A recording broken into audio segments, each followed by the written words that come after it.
Hey, tervetuloa. Welcome to this episode of International Business from Finland with me, Mark Wiltshire, where I take you behind the scenes of my solo enterprise, or toiminimi in Finnish, working with directors and business owners of Finnish companies, sharing your workload so that you can focus on growing your business. Now, since winter 2014, I've been working with Finnish companies to craft effective sales pitches so that they can use them in international sales situations. They've been used for pitching competitions, one-on-one sales meetings, and international trade fairs and exhibitions. In November 2020, I was approached about something slightly different. 5 companies, 5 pitches, 2 hours. This is how I did it.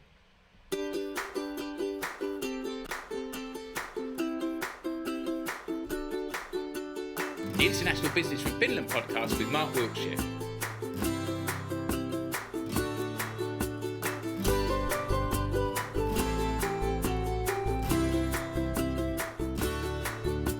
Talking international sales, entrepreneurship, and making connections between Finnish companies, entrepreneurs, and workers migrating to Finland.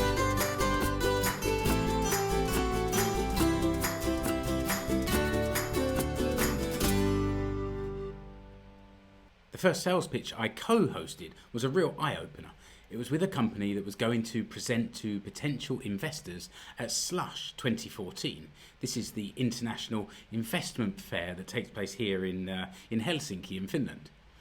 The managing director and the sales manager were both very capable of talking about their company and their products, but they were doing it in their second language. And we started by asking each of them to pitch to us. And we worked on developing those scripts. The idea was to take the key points that they needed to communicate and make sure they gave a consistent message, regardless of which one of them was actually doing the pitching. Each time we worked on the script, we would video them delivering the next pitch so they could see how they performed. And to say they felt uncomfortable is something of an understatement. But they could see what each one did well and what they wanted to improve in their own performance, whether it was something physical or a way that they said certain words. By the end of the day, after lots of practice and 3 different recordings, they were satisfied with their presentations. They were actually going to Slush just a few days later. And I said to them, just think, if we hadn't done this workshop, you two would be going to Slush with the pitch that you delivered first thing this morning. The look on the face of the managing director as all the colour drained from it kind of said everything. Practice makes perfect. That was the format of my sales pitch workshops for a few years, working one-on-one with companies to really hone their own individual presentation. One company, new company, run by 2 young Finnish guys, really took on board what they'd learned before going to a trade show in the UK. They practiced their presentation before the event, so they were ready on day one as soon as the show opened. When they heard the bell, they were there at the front of their stand, patrolling their area and waiting for potential customers to come along. They then worked on their script every evening, adjusting it so that it just worked a little bit better for them. And by the end of the 3 days, they'd perfected it. This is what they said afterwards. Quote, practicing our English sales pitch gave us more confidence at the show. We will do this in future when speaking Finnish at shows in Finland. Every company should do this. End quote.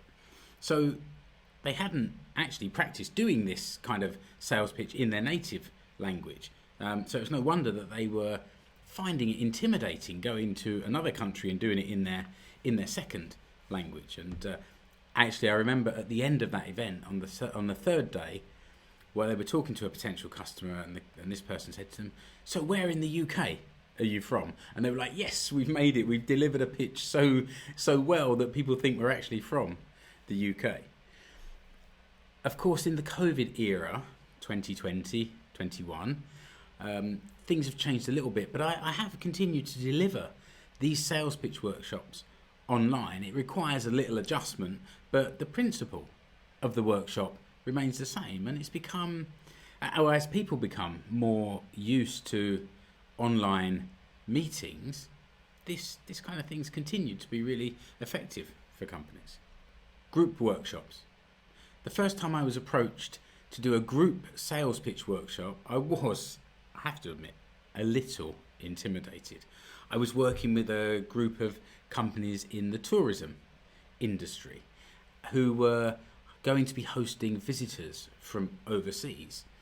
And I was thinking to myself, like, how can I possibly do 8 sales pitches with 8 companies all in the same room? And added to this, I was being asked to create an introduction to their region with input from all the companies together.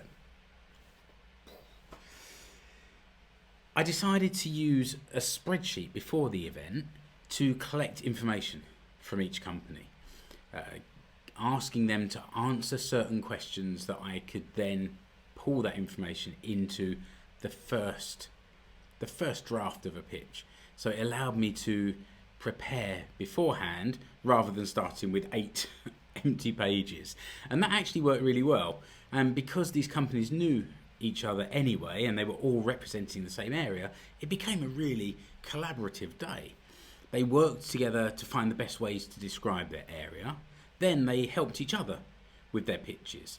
And after this finished, like I do with all of my sales pitch workshops, I then recorded each of their pitches. So they had a reference from a native English speaker to help them with their practice and maybe pronouncing certain words effectively.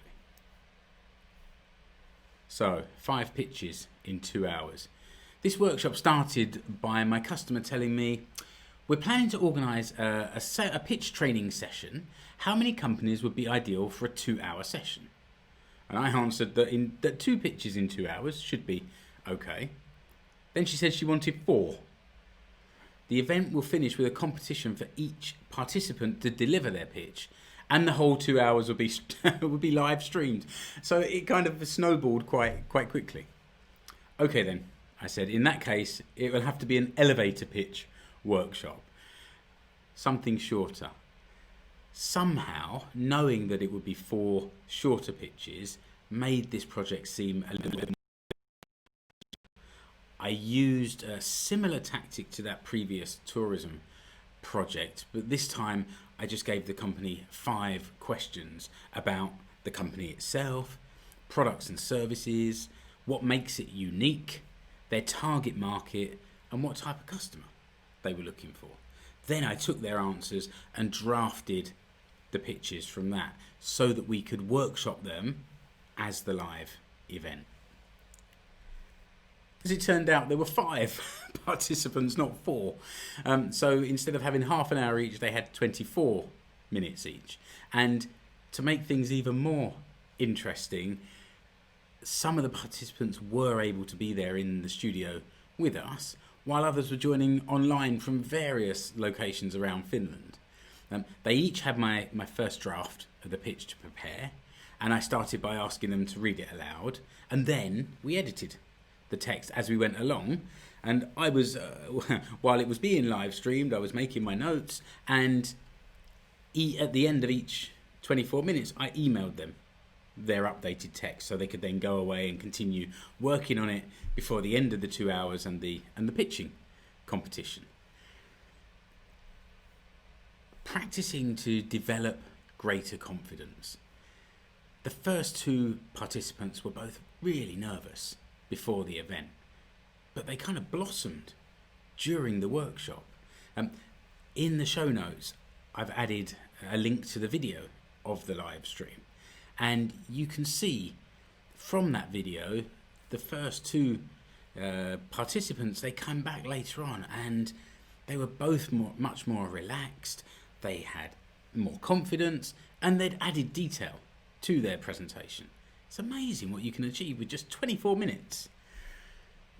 I think in this COVID era of online meetings that this practicing what you're going to say is just as important, or maybe even more so than before. You're talking to your screen. There's this flat barrier between you and the person you're pitching to or presenting to. So knowing what you're going to say is really important, and being able to deliver it in a way as clearly as possible so the person sitting in their office listening to you can understand is vital.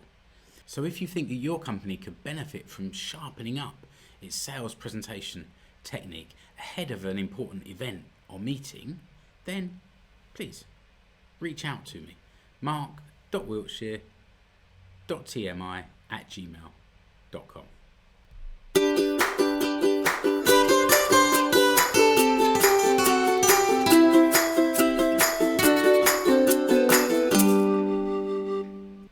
So as is usual on podcasts, I'm going to ask you to rate and review this show, but I'll make it a little easier for you. Head over to ratethispodcast.com/Wiltshire, where you can leave a review and a rating for this show. And also, if you found this podcast interesting or inspiring or thought-provoking, then maybe feel free to buy me a coffee at buymeacoffee.com/Wiltshire. I know I'm British and I'm supposed to drink tea, but I've been in Finland so long, I've gone native. What better way to show your appreciation than pouring a few cappuccinos in my direction? And if you want to contact me, use that email address that I mentioned before. Your email comes directly to me, mark.wiltshire.tmi@gmail.com. Thanks as always to Mark from the excellent Dodo Bones for the theme music. You'll find a link to their website, dodobones.co.uk, in the show notes. And that's it for now. So until the next episode of the International Business from Finland podcast, goodbye.